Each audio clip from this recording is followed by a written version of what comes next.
ওনারা শপথ নিয়ে ফেলছেন, তারপরে ওনাদের প্রতারণা মনে হয়েছে। এর আগে কিন্তু প্রতারণা মনে হয়নি।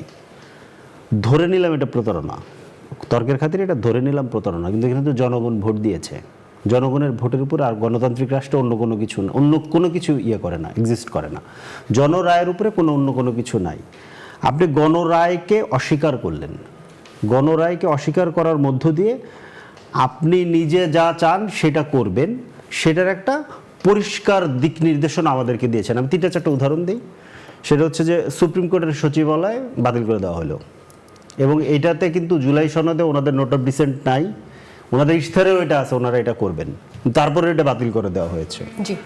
ব্যাংক রেজুলেশনে 18 ক ধারা যুক্ত, প্রথমে বাতিল করে দিয়েছিল, পরে 18 ক ধারা যুক্ত করে পুরনো মালিকদেরকে ব্যাংকে ফেরত আসার সুন্দর একটা ব্যবস্থা করা হয়েছে। অলরেডি একটা ব্যাংকের 5 জন ডিরেক্টর আবেদন করেছে। আপনার মানবাধিকার কমিশনকে বাতিল করে দেওয়া হয়েছে, গুম কমিশনকে বাতিল করে দেওয়া হয়েছে। এখন মানবাধিকার কমিশনের যে সংশোধনী সেটা বাতিল করা হয়েছে। এখন হাসিনার মানবাধিকার কমিশন আইন অনুযায়ী, টেকনিক্যালি হাসিনার মানবাধিকার কমিশন এখানে এক্সিস্ট করে।